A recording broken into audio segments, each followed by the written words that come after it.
Buenas tardes, chiquis. Bienvenidos a nuestro repaso de química, sobre todo lo visto en el primer periodo. Recuerden que nosotros empezamos a ver toda la historia de la química. Entonces la química dio inicio cuando el hombre descubrió el fuego y con base en este descubrimiento empezó a hacer trabajos de alfarería. ¿Listo? Aquí también es importante mencionar que aquí se descubrieron los primeros metales como el oro. Luego viene otra etapa, que es la etapa de la antigüedad, en donde se empezó a concebir el primer concepto de materia, que todo lo que ocupaba un lugar en el espacio era materia, ¿listo? Luego viene algo muy importante, una época muy importante que se denominó alquimia. En alquimia, los alquimistas lo que buscaban era la piedra filosofal y el elixir de la vida. Entonces quiero que lo tengan muy presente, chiquis, de que la alquimia es la búsqueda de esa piedra filosofal y de esa eterna juventud. Además de eso, ellos también nombraron los 4 elementos de la naturaleza: fuego, aire, agua y tierra.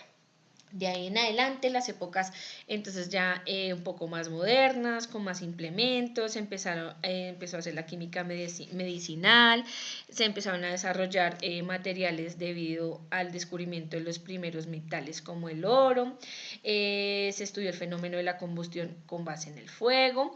Y ya ahorita en la química moderna, entonces ya sabemos que hay elementos químicos de la naturaleza, que cada uno tiene sus características físicas y químicas, y esto ha permitido pues un gran avance en todo lo que nos compete en cuanto a química. Lo otro que vimos fueron los estados de la materia. Quiero que tengan muy presente que materia es todo lo que ocupa un lugar en el espacio. ¿Listo? Hay 4 estados de la materia. El primero es el sólido, en el que sus partículas están muy unidas y muy organizadas.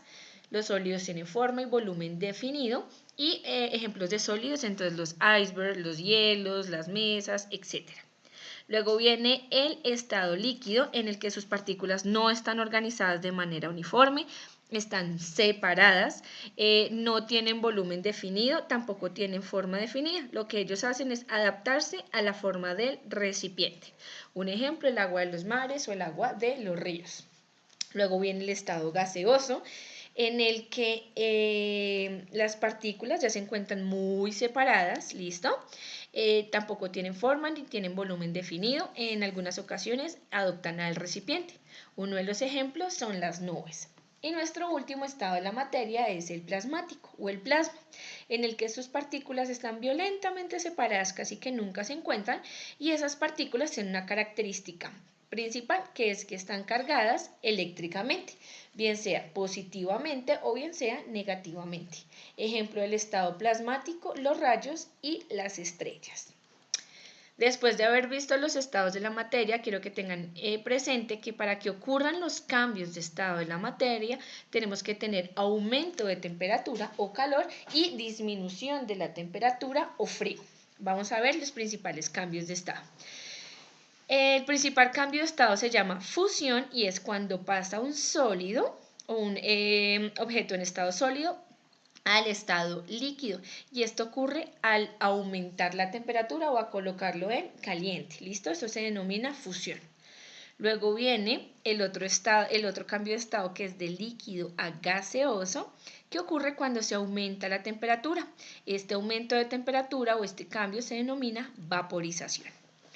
Luego venimos del estado gaseoso al estado líquido, es decir, el cambio de estado gaseoso al estado líquido por disminución de temperatura, es decir, por frío. A este cambio le conocemos como condensación. Y nuestro último cambio es de líquido a sólido, ¿listo?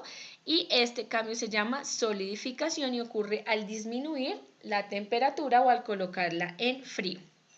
Por favor, deben tener presente que los cambios de estado de la materia ocurren cuando se aumenta o se disminuye la temperatura.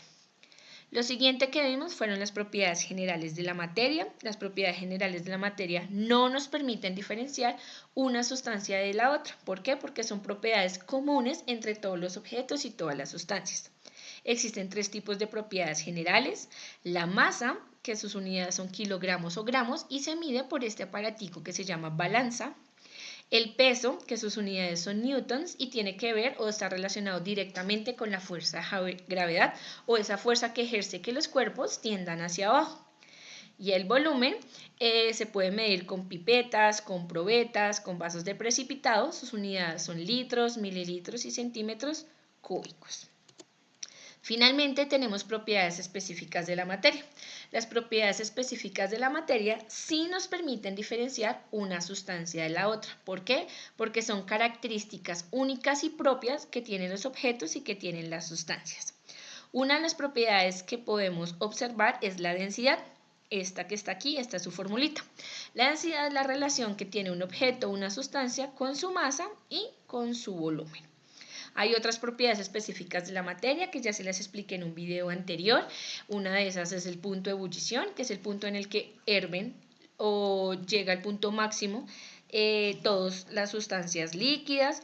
La elasticidad es cuando un objeto puede deformarse y luego volver a su forma inicial. Por eso les digo que las propiedades específicas son características únicas. Entonces, si un objeto es elástico, si tiene brillo, si es resistente, si es duro, si es maleable, si hay una relación entre su masa, su volumen, etc. Espero les haya quedado muy claro este repaso. Chiquis, por favor, escucharlo a conciencia y ver los videitos anteriores en donde explico las propiedades específicas y propiedades generales de la materia. Dios los bendiga.